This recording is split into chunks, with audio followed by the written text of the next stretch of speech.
Hello and welcome back to my channel, Grandma Rose. I always tell stories, my dears, but this one I have never shared until now. Not because it is painful, oh Lord knows it carved pieces from my soul, but because for 3 years I could not see the truth hiding in plain sight. What my daughter Clara did with Arthur's ring was not the betrayal I thought it was. The real betrayal that came from someone else entirely, and by the time I understood, I would already destroyed the wrong person. Settle close now. This is not a tale of heroes and villains. It is something far more terrifying. It is about how easy it is to be wrong, how greed can wear a mask of righteousness, and how the people we trust most can lead us to commit the unforgivable. Arthur proposed under that oak tree in 1962, back when the world felt simpler, though I know now it never was. He would carve the ring himself over 6 months of evenings, each vine etched with a pocket knife that left scars on his calloused hands. "These vines grow forever, Rose," he whispered, sliding it onto my finger. "No beginning, no end, just like us. We built everything together, the house, the life, the family." Clara arrived in 64, all squalling fury in my eyes. Arthur would hold her against his chest, and she would quiet immediately. This perfect trust between father and daughter that made my heart ache with fullness. After Arthur's heart attack in 98, that ring became my talisman. I would twist it during sleepless nights, feeling the grooves his hands had touched, convinced his love still lived in that gold. Clara understood. She would watched me cherish it her whole life, knew every story, every meaning embedded in those vines. That is why when it vanished, I knew exactly who to blame, except I was wrong. Clara met David at a hospital fundraiser in 2018. She was 48, twice divorced, convinced love had passed her by. David swept in with that easy charm, the kind that makes you want to believe, makes you lower your guard. He was 52, a consultant who spoke vaguely about projects and opportunities. I saw red flags immediately. The expensive watch on a man claiming financial struggles, how he would steer every conversation toward money with surgical precision, the way his eyes would catalog my possessions during visits, like a jeweler praising inventory. "Mama, you are being paranoid," Clara laughed when I voiced concerns. "David treats me like a queen. After everything I have been through, cannot you just be happy for me?" I tried. God knows I tried. But something about David made my skin crawl. Some instinct honed over 78 years screaming danger. Arthur would have seen it too. Arthur always saw through pretenders. They married quick, 6 months. After meeting, Clara glowed at the courthouse ceremony, and I swallowed my doubts, kissed her cheek, wrote a check for $5,000 as a wedding gift. David's thank you felt rehearsed, his smile never reaching his eyes. The requests started immediately. First, rent. David's consulting contract fell through. I paid, seeing Clara's embarrassment, wanting to help, then car repairs, medical bills, utilities. Each crisis arrived with David's sorrowful explanations and Clara's grateful tears. My savings account bled out slowly, 1,000 here, 1,500 there. "Mama's so generous," Clara would say, squeezing my hand. But her eyes stayed worried, and I noticed she would lost weight. How her laugh came less frequently. Jimmy saw it too. My grandson had grown into Arthur's steady presence, quiet, observant, protective. "Grandma, something's off," he said one Sunday after David had hit me up for another emergency loan. "I have been asking around. Nobody knows what David actually does for work." "Clara loves him," I replied. though doubt gnawed my certainty. She is happy, is she? Jimmy's eyes held Arthur's same piercing clarity. She looks terrified. I dismissed it. Mistake number 1. October 15th, 2021. I remember because it was Arthur's birthday, and I would plan to visit his grave. The weather turned nasty, rain sheeting down in curtains, roads flooding. I decided to wait it out. Clara called around noon. Mama, can I come by? David's working late, and I am lonely. Her voice carried something I could not identify. Not sadness exactly, more like resignation. She arrived soaped, shivering, despite my warmest towel and hot tea. We sat by the fire, and I noticed her staring at my hand, at the ring. Tell me about the day Batty gave you that, she whispered. I did. I told her everything, the oak tree, the hand-carved vines, Arthur's shaking hands, the promise of forever. Clara cried silently, tears streaming down her face, and I thought she was mourning her father. Now I know she was mourning what she was about to lose. She left around 3. I dozed in my chair, warm and content, dreaming of Arthur. When I woke an hour later, my hand felt naked. Wrong. The ring was gone. Panic does not describe what I felt. My chest constricted, vision tunneling, breath coming in sharp gasps that might have been a heart attack, except I was too terrified to die.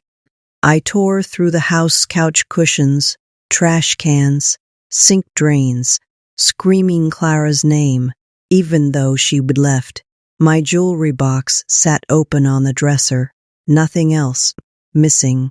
Just the ring. Just Arthur. I called Clara. She answered on the 5th ring, voice tight. Mama, where's my ring? The words came out broken, barely human. Clara, where's Arthur's ring?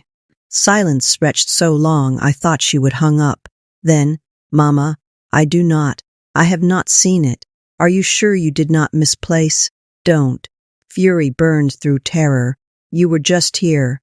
You were alone in my house. Where is it? I did not take your ring.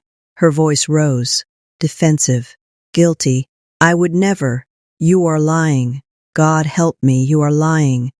I hung up, hands shaking so violently I dropped the phone twice before managing to call Jimmy. He arrived within 20 minutes, found me on the floor clutching the empty jewelry box. We are calling the police, he said, voice hard as stone. The officers were kind, but clear. Without proof, it was her word against mine. Family theft cases rarely resulted in charges, unless we found evidence, receipts, surveillance, witnesses. They would investigate, but I should not get my hopes up. That night I lay awake, rage and grief warring in my chest. My daughter, my baby girl, the child I would nurse through fevers and heartbreaks, had stolen the one thing she knew would destroy me. Except she had not. But I would not learn that until it was too late. David called the next morning, voice dripping false concern. Rose, Clara's devastated. She would never steal from you. You know that, all right? I know she was the only one in my house. She is your daughter, your own flesh and blood. His tone shifted, hardened. You are going to destroy your relationship over a piece of jewelry? After everything we have done for you, done for me? The audacity choked me. Everything you have done is drain my bank account. We are family. Each word fell like a hammer. Family takes care of each other. Or are you too selfish to understand that? I hung up, but his words burrowed deep. Was I being unreasonable? No, Clara had been there. The ring vanished. The math was simple. I called every pawn shop and jeweler in 3 counties. Most were sympathetic, but unhelpful. Then Hendricks Jewelry downtown. Yeah, someone sold a vintage gold ring last week. Matched your description. Paid $5,000 cash. My heart stopped. Who sold it? Cannot say without a warrant, ma'am. Privacy laws. I called the police with this evidence. They promised to follow up. Days passed, then weeks. The investigation stalled without camera footage or a witness placing Clara at the shop. They could not prove anything. Clara called once, crying, "Mama, please, I did not do this. I do not know what happened to your ring, but I would never." "Stop lying," I screamed. "You were there. It vanished. You sold it for $5,000. I did not." Her voice broke with something that sounded horribly like truth.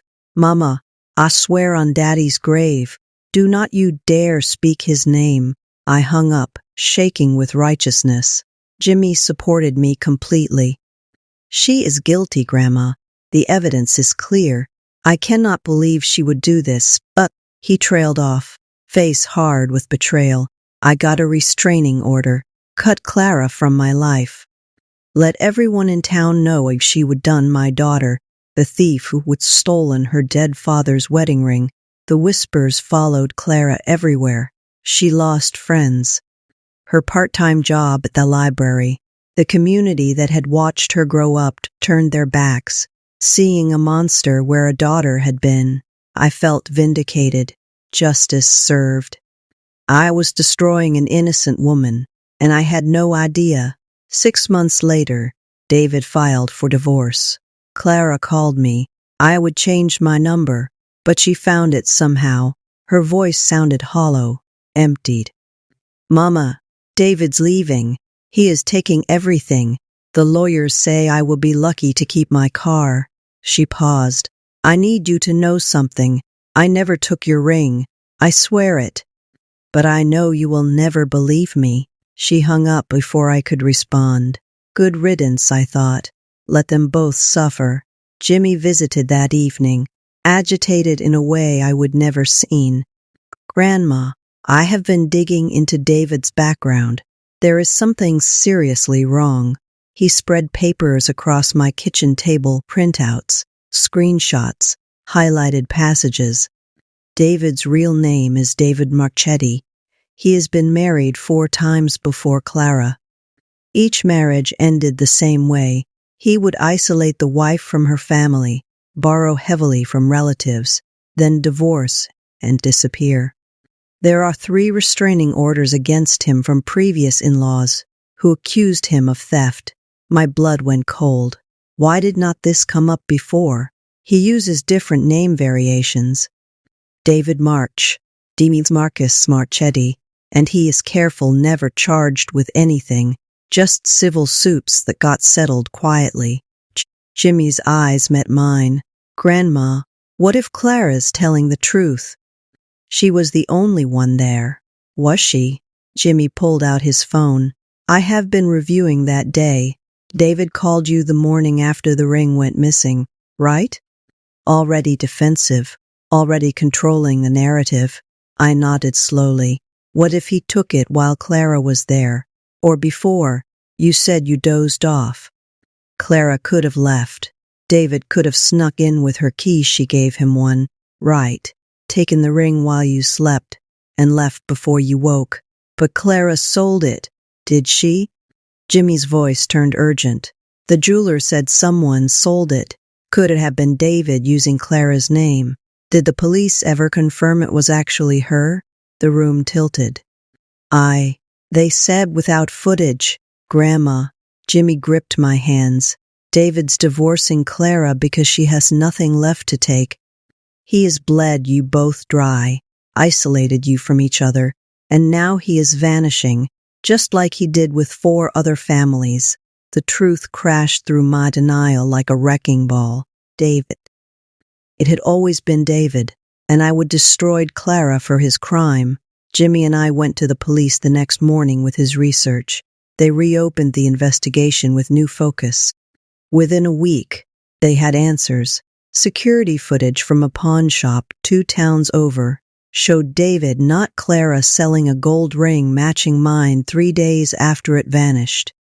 He would used cash, given a fake name, but cameras do not lie. They arrested him at a motel where he would been living. already courting a new woman, another widow with assets.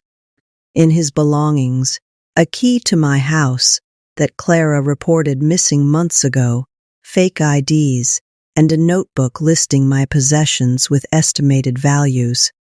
The ring was circled, marked $15 Kensmental. She will pay anything. It had been a long con from the start.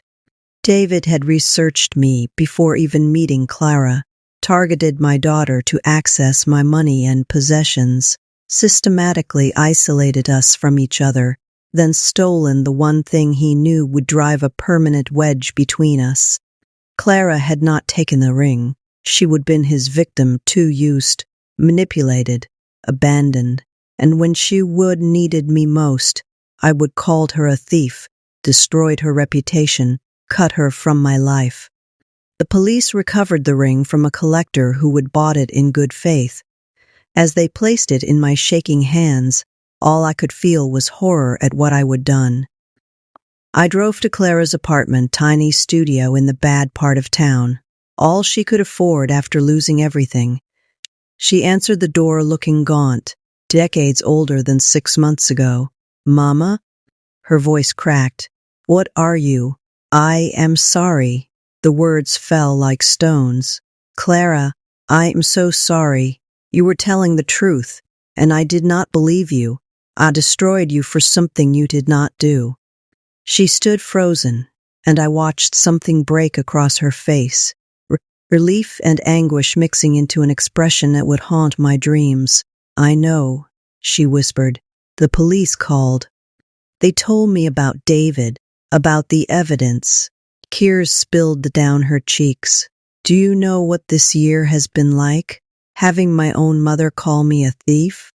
Watching everyone I have known my whole life turn their backs? I know. God help me. I know. Do you?" Her voice turned sharp. "I lost my job, my friends, my home. I have been living on food stamps and shame, and the whole time I was screaming the truth, and nobody, not even you, believed me."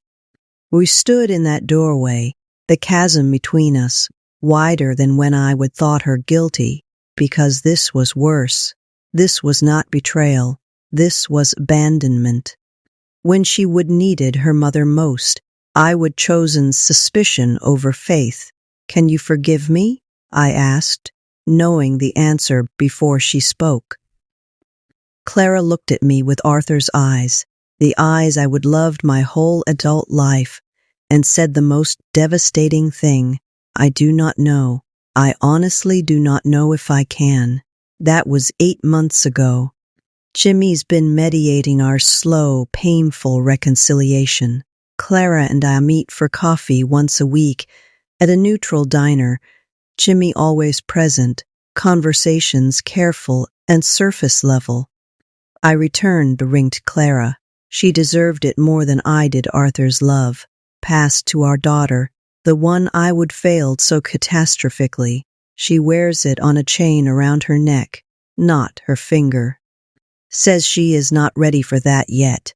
David pled guilty to multiple charges: theft, fraud, identity manipulation. He got 6 years. Will not be enough. Could never be enough for what he took from us. I started a support group, but not for theft victims. For people who have been falsely accused by family.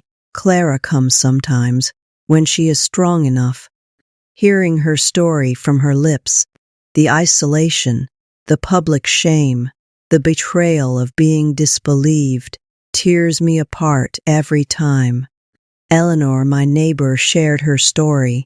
Her son accused her of abuse when she did not co-sign alone. 2 years of estrangement before the truth merged. Marcus talked about being called an addict by his siblings when he refused to enable their actual addict brother. Lisa described her mother refusing to believe her father had molested her. 40 years of silence before deathbed vindication that came too late. We are a group of people who learn that truth does not always win, that sometimes the people we trust most will believe comfortable lies over uncomfortable truths. That redemption does not erase damage. Clara got her job back after the library board reviewed the case. The community apologized. Words that meant nothing weighed against a year of ostracism.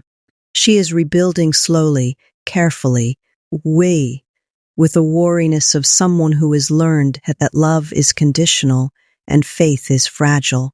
Jimmy keeps us connected, but even he is changed. I should have questioned more, he told me once. I saw the evidence and assumed guilt. I am as responsible as you are.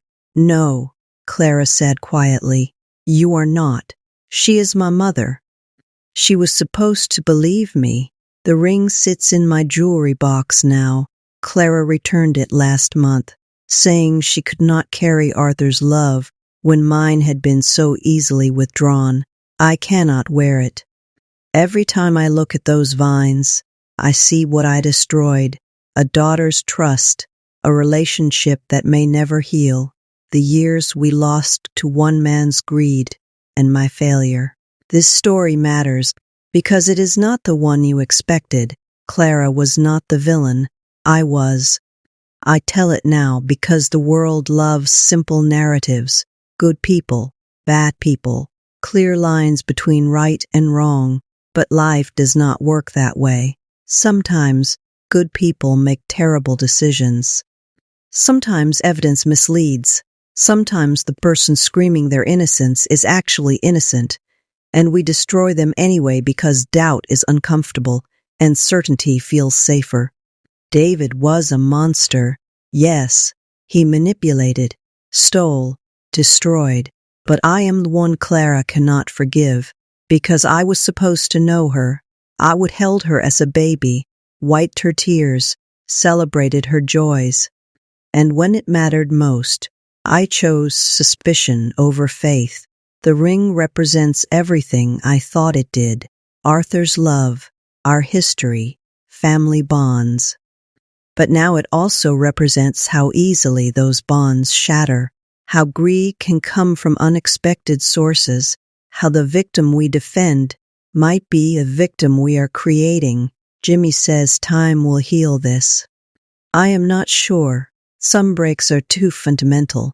Clara's learning to live with a mother-shaped hole in her life, and I am learning to live with the knowledge that I put it there. Have you falsely accused someone you loved? Have you been falsely accused? Have you lived with the aftermath of being wrong about something that destroyed a relationship? Tell me your stories. Not to absolve me, I do not deserve absolution, but maybe to remind others that certainty is dangerous, that evidence can lie, that the people screaming truth often do it from positions of desperation, and we dismiss them because their pain is inconvenient. Subscribe for more stories from Grandmother Rose, where I do not always get it right, where lessons come from failures, where happy endings are not guaranteed. Ring that bell if you believe truth matters more than comfort, and if someone you love is telling you something that is hard to hear, listen harder, question your assumptions. Consider that you might be wrong. I was wrong, and it cost me my daughter. Do not let it cost you yours. Could God have mercy on us all.